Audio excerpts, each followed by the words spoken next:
Hi guys, welcome to Cricket Chat with Venkatesh. మన team India captain Rohit Sharma batting form మనకు కొంత ఆందోళన కలిగిస్తుంది కదా ఈ మధ్య. వరుసగా 5 మ్యాచెస్ నుంచి అతనికి 4 సింగిల్ డిజిట్ స్కోర్స్ ఉన్నాయి. మరొకసారి 11 మాత్రమే చేశాడు. సో వరుసగా 5 బ్యాటింగ్ వైఫల్యాలు అతని నుంచి మనం చూసాం. ఇది కొంచెం డెఫినెట్గా కాజ్ ఆఫ్ కన్సర్న్గా మనకు కనిపిస్తుంది. మరి రోహిత్కి ఏమైనా రెస్ట్ కావాలా? ఈ మాట నేను అనడం లేదు. మాజీ Australia captain, world cup winning captain Michael Clarke ఈ రకమైన ఒక అభిప్రాయం అతను వ్యక్తం చేశాడు. మైకేల్ క్లార్క్ ఏమంటాడంటే అది ఫ్యాటీక్ ఉంది అతని దగ్గర, ఎందుకంటే కంటిన్యూస్గా క్రికెట్ ఆడుతున్నాడు, మెంటల్గా ఫిజికల్గా బాగా టైర్డ్ అయి ఉన్నాడు. సో ఒక రెస్ట్ కనుక ఒక బ్రేక్ దొరికితే అతను మళ్ళీ తన బ్యాటరీస్ రీఛార్జ్ చేసుకొని మళ్ళీ పుంజుకునే అవకాశం ఉంటుందని చెప్పాడు. అది కూడా కరెక్టే అనిపిస్తుంది, ఎందుకంటే మనం కనుక చూస్తే Rohit has been playing for India for long time without a break. Virat కోహ్లీకి బ్రేక్ వచ్చింది, ఎందుకంటే అతను టెస్ట్ సిరీస్ ఆడలేదు అగేన్స్ట్ ఇంగ్లాండ్. కానీ రోహిత్ శర్మ టీంని లీడ్ చేస్తున్నాడు, ప్లస్ కంటిన్యూస్గా ఆడుతాడు. మీరు సెప్టెంబర్ 2023 నుంచి చూడండి. సెప్టెంబర్ 2023లో మనం శ్రీలంక వెళ్ళి ఏషియా కప్ ఆడాం. ఆ తర్వాత ఆస్ట్రేలియాతో జరిగిన వన్డే సిరీస్లో ఒక్క మ్యాచ్ మాత్రం ఆడాడు రోహిత్.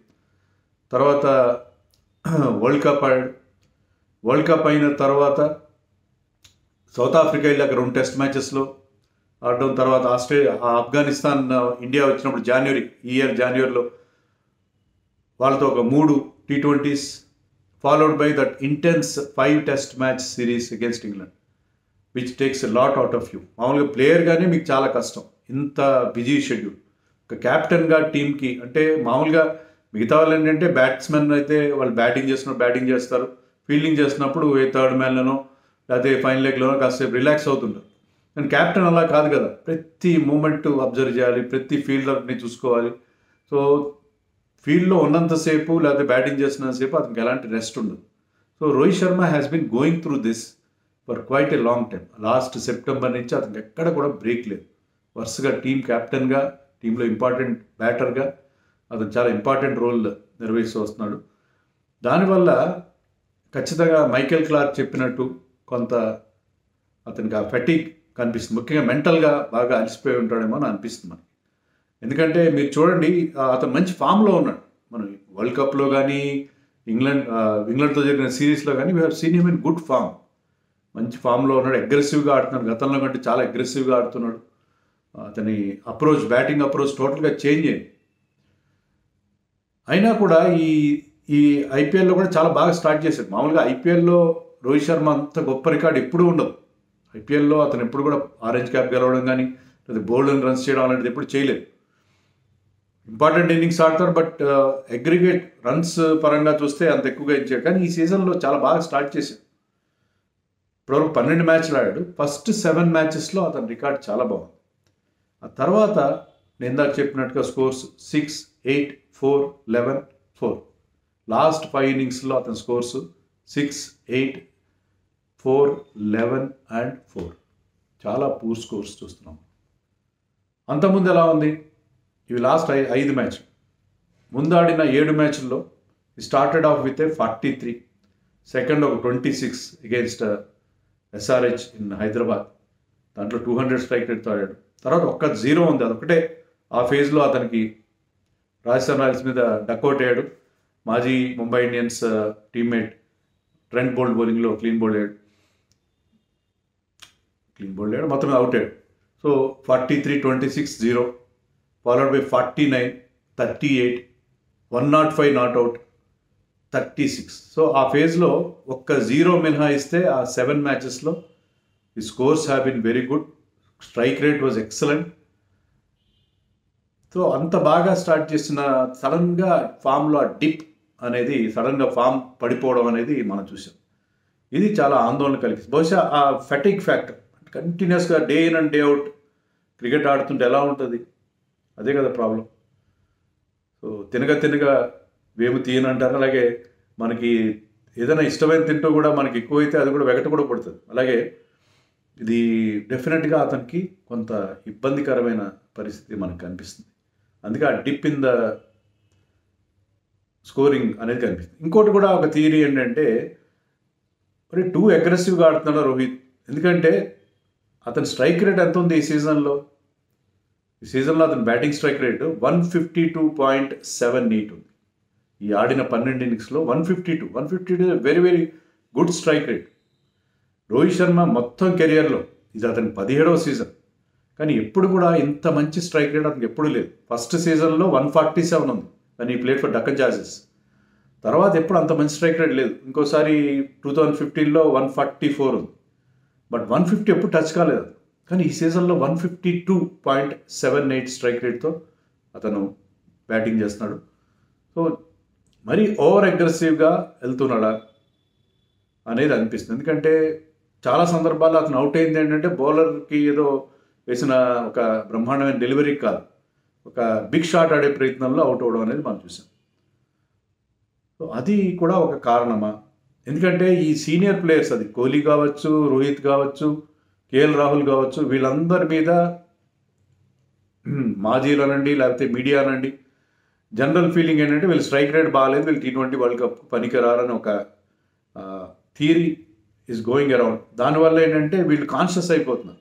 అది రోహిత్ కావచ్చు, విరాట్ కావచ్చు, కేఎల్ రాహుల్ కావచ్చు, వీళ్ళందరూ ఏంటంటే మా స్ట్రైక్ రేట్ బాగుండాలి అని ఒక ఎజెండాతో ఆడుతున్నట్టుగా అనిపిస్తుంది. దానివల్ల వాళ్ళకి పెద్ద స్కోర్లు రావట్లేదా? సో వీళ్ళందరికీ అదే ప్రాబ్లంగా కనిపిస్తుంది. సో దానివల్ల ఈవెన్ కేఎల్ రాహుల్ కూడా అంత పెద్ద స్కోర్స్ చేయలేదు. విరాట్ కోహ్లీ ఒక్కడే, ఎందుకంటే విరాట్ కోహ్లీకి మనం చెప్పినట్టుగా బ్రేక్ దొరికింది. లాస్ట్ టైం కూడా ఒక 1.5 year బ్యాక్ విరాట్ కోహ్లీ ఫామ్లో లేనప్పుడు అతను ఎప్పుడైతే ఒక 1 month బ్రేక్ తీసుకున్నాడో, టోటల్గా క్రికెట్ నుంచి దూరంగా ఉండి ఇంగ్లాండ్ వెళ్ళి వచ్చి తర్వాత అతను ఆట కొనసాగించడం, దుబాయ్లో ఏషియా కప్ ఆడడం, అప్పుడు we have seen in wonderful form, regaining his form. So అలాగే రోహిత్ కూడా ఒక బ్రేక్ కావాలా అని నాకైతే అనిపిస్తుంది. బ్రేక్ ఉంటే ఎందుకంటే ఈ continuous cricket not only as a player but as a captain మెంటల్గా, ఫిజికల్గా కంటే కూడా మెంటల్గా బాగా అలసిపోయడమో అనిపిస్తుంది. ఒక బ్రేక్ ఉంటే బాగుంటుంది. అయితే యాక్చువల్గా ముంబైకి ఒక అడ్వాంటేజ్ అంటే ముంబైలో మన 4 ఇంపార్టెంట్ ప్లేయర్స్ ఉన్నారు. ముంబై తమ last match, league match 17th May ఆడుతుంది. మనం ఫస్ట్ మ్యాచ్ ఎప్పుడు ఆడుతున్నాం? 5వ తారీఖున ఎప్పుడు ఆడతాం? మనం ఫస్ట్ మ్యాచ్ 5వ తారీఖున 3వ తారీఖున ఆడతాం. మనం June 3rd, June 5th ఆడతాం ఫస్ట్ మ్యాచ్. సో చాలా గ్యాప్ ఉంది మనకి, బోల్డంత గ్యాప్ వస్తుంది వీళ్ళకి.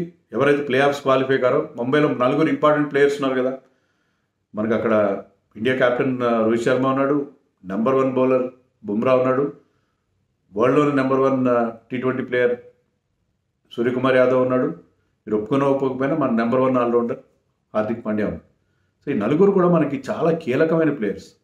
ఈ 4కి మంచి రెస్ట్ దొరుకుతుంది. 15 రోజులు కంటే ఎక్కువ రెస్ట్, దాదాపు 20 days rest in the sense 20 days break from competitive matches. వాళ్ళు మళ్ళీ అక్కడికి వెళ్ళాలి, అక్కడ వార్మప్ మ్యాచెస్ ఆడాలి, వేరే విషయం. బట్ వాళ్ళు సీరియస్ క్రికెట్ నుంచి ఒక 20 రోజులు దూరంగా ఉండే అవకాశం మిగతా వాళ్ళకంటే. అంటే ఎవరైతే ప్లే ఆఫ్స్ క్వాలిఫై అవుతారో, రాజస్థాన్ రాయల్స్లో చూడండి, సంజు శాంసన్, చహల్ లాంటి వాళ్ళు ఉన్నారు. వాళ్ళకి ఆ లగ్జరీ లేదు కదా వాళ్ళు, ఎందుకంటే వాళ్ళు they have to play in the play offs. వాళ్ళకి చాలా తక్కువ బ్రేక్ దొరుకుతుంది, వీళ్ళకి ఎక్కువ బ్రేక్ దొరుకుతుంది. సో ఈ బ్రేక్తో పాటు ఈ లాస్ట్ 2 matches కూడా రోహిత్ శర్మకి ఎందుకు రెస్ట్ ఇవ్వకూడదు? రోహిత్ శర్మకి రెస్ట్ ఇస్తే అతను ముంబైలో ఫ్యామిలీతో ఉండి క్రికెట్ పూర్తిగా స్విచ్ ఆఫ్ అయిపోయి మళ్ళీ బ్రహ్మాండమైన ఫామ్ అందుకునే అవకాశం ఉంటుంది కదా. అతనికి ఆల్రెడీ ఇంజరీ ప్రాబ్లం కూడా చూసాం మనం. ఎందుకంటే ఈ లాస్ట్ మ్యాచ్ కాకుండా అంత ముందు మ్యాచ్లో అతను ఇంపాక్ట్ ప్లేయర్గా వచ్చాడు, బికాజ్ బ్యాక్ స్పాజమ్స్ ఉన్నాయని చెప్పారు.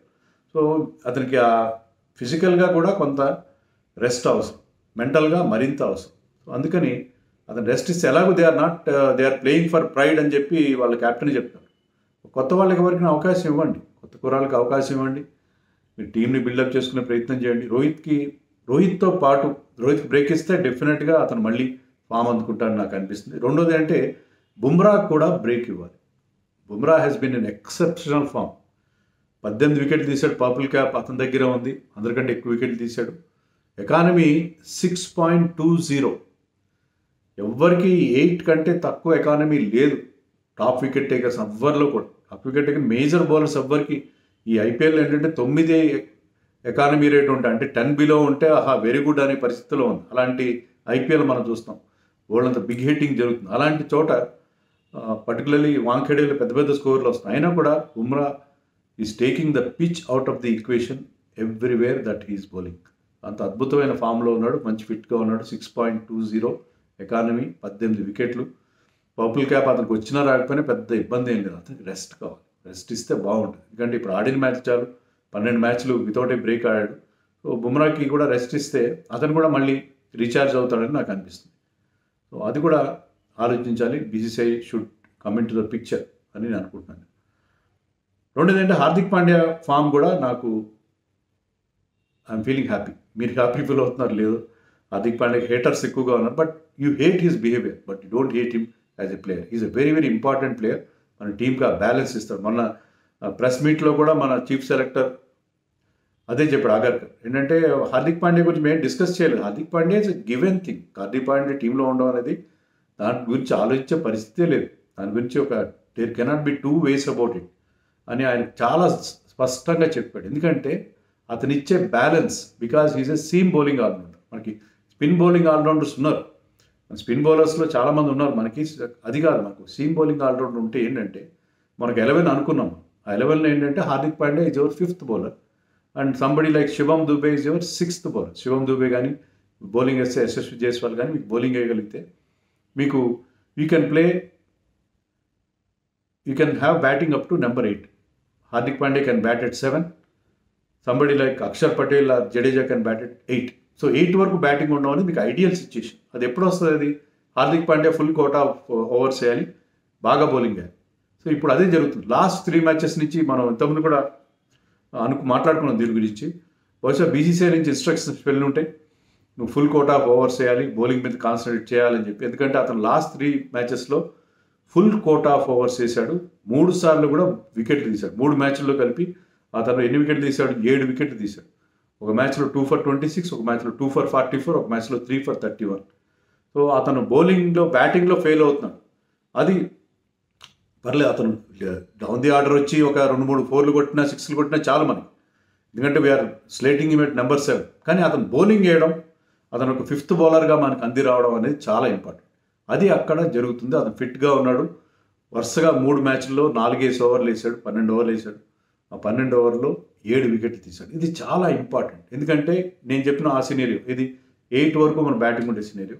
ఇంకొక సినేరియో ఏంటంటే you can with Hardik Pandya as your 3rd seamer you can play 3 spinners. Me kulcha combination మనకి తురుపు ముక్క అవుతుంది. వాళ్ళిద్దరిని కనుక మీరు ఆడిస్తే, వాళ్ళ స్పిన్ తిరిగే పిచ్లు ఉంటాయి, మెల్లమెల్లగా పిచ్చెస్ అన్నీ కూడా స్లో అవుతాయి. వెస్టిండీస్లో కూడా బాగా స్పిన్కి అనుకూలమైన పిచ్లు ఉంటాయి. అక్కడ మీరు రవీంద్ర జడేజాతో పాటు కుల్దీప్ అండ్ చాహల్ ముగ్గురిని ఆడించుకోవాలంటే మీకు 3rd సీమర్ కావాలి. 2 స్పెషలిస్ట్ పేసర్స్తో పాటు 3rd సీమర్ కావాలి. ఆ 3rd సీమర్ హార్దిక్ పాండ్యా అవుతాడు. సో అతను ఉండగా టీంలో ఉంటే ఏంటంటే మీరు ఆ కుల్చా కాంబినేషన్ ప్లస్ జడేజా ముగ్గురు స్పిన్నర్స్తో వెళ్ళడానికి ఆ వెసులుబాటు మీకు ఎప్పుడు వస్తుంది? హార్దిక్ పాండ్యా టీంలో ఉండి అతను కనీసం ఒక 3 ఓవర్లైనా బౌలింగ్ వేయగల పరిస్థితి ఉన్నప్పుడు. అందుకని Hardik Pandya the bowler is very very important for India. అతని బ్యాటింగ్ ఫార్మ్ గురించి I'm not too much bothered. అతను హీ కెన్ స్కోర్ రన్స్. అతను లాస్ట్లో వస్తాడు కాబట్టి, లోయర్ మిడిల్ ఆర్డర్లో వస్తాడు కాబట్టి అతను 50, 60 కొట్టాల్సిన పని లేదు. క్యామియో ఇన్నింగ్స్ 10-15 కొట్టినా చాలు. అతను ఆ ఎబిలిటీ ఉంది. He can clear the boundary. ఆ బౌండరీ క్లియర్ చేసే ఎబిలిటీ ఉంది అతనికి. ఆ పవర్ హిట్టింగ్ ఉంది అతని దగ్గర. కాబట్టి హార్దిక్ పాండ్యా ఫామ్ చాలా important. You hate him as a person, but don't hate him as a player. ఎందుకంటే ఇండియన్ టీంకి అతని స్కిల్ సెట్ అనేది చాలా ఇంపార్టెంట్ థింగ్. అది రేర్ స్కిల్ సెట్. ఎందుకంటే ఒక bowler who can give you at least 3 overs and bat well in the lower middle order మనకి ఎవరు లేరు. 3 ఓవర్స్ అంటే స్పిన్నర్ కాదు నేను చెప్పి, పేస్ బౌలర్. సో దానివల్ల అతను ఇచ్చే ఆప్షన్స్ వల్ల అతని ఫామ్ మనకి చాలా ఇంపార్టెంట్. అలా సూర్యకుమార్ కూడా మన సెంచరీ చేయడం చాలా ఇంపార్టెంట్ అగైన్స్ ఎస్ఆర్హెచ్, చాలా ఇంపార్టెంట్. ఎందుకంటే అతని ఫిట్నెస్ మీద కూడా కొన్ని డౌట్స్ వచ్చినాయి. ఫామ్ విషయంలో, ఫిట్నెస్ విషయంలో డౌట్స్ వచ్చినాయి. కానీ అతను ఆడిన బ్రెత్ టేకింగ్ ఇన్నింగ్స్, బ్రహ్మాండమైన షాట్స్ చూసాం. అతను ఏం చెప్పాడు, బాల్ సీమ్ అవుతున్నప్పుడు నా ముంబైలో నేను బ్యాటింగ్ నేర్చుకున్నాను కాబట్టి అన్ని క్రికెటింగ్ షాట్స్ ఆడాను. ఒకసారి ball stopped seaming, I played my special shots అని కూడా అతను చెప్పడం జరిగింది. సో అతను అంత డిఫరెంట్ గేర్స్లో ఆడగల ప్లేయర్, స్వీప్ షాట్ బాగా ఆడగల ప్లేయర్స్. మనకు అక్కడ స్పిన్నర్స్ చాలా ఇంపార్టెంట్ రోల్ ప్లే చేస్తారు. He played those sweep shots wonderfully well. So sweep shot ఆడగల ప్లేయర్స్ చాలా తక్కువ మంది ఉన్నారు ఇండియన్ టీంలో. దాంట్లో ఇతను ఒకడు. సో సూర్యకుమార్ యాదవ్ ఫామ్లోకి రావడం, అతని ఫిట్నెస్ విషయంలో కొంత డౌట్ కూడా మనకి కనిపించింది. ఎందుకంటే మొన్నటి మ్యాచ్లో అతను సెకండ్ హాఫ్లో 50 తర్వాత కొంచెం స్ట్రగుల్ అయినట్టు అనిపించింది. మళ్ళీ ఏమైనా ఇంజరీ తిరగబెట్టిందని అతను అడిగితే అతను చెప్పింది ఏంటంటే, అది కాదు, ఇష్యూ ఏం కాదు, నా ఇంజరీ నుంచి పూర్తిగా కోలుకున్నాను. కొన్ని మ్యాచ్ల్లో నేను ఇంపాక్ట్ సబ్గా ఆడిన మాట నిజమే, కానీ ఇంపాక్ట్ సబ్గా ఆడడం వల్ల ఏమైందంటే నాకు 20 అవర్స్ ఫీల్డింగ్ చేశాను, 18 ఓవర్ల దాకా బ్యాటింగ్ చేశాను. అంత మ్యాచ్లో అన్ని ఓవర్ల పాటు ఫీల్డ్లో ఉన్న అలవాటు తప్పి నేను కొద్దిగా ఇబ్బంది పడ్డాను తప్ప ఇంజరీ లాంటిది ఏం లేదు. నా గాయం నుంచి ఎలాంటి గాయం తిరగబెట్టడం లాంటిది ఏం లేదు.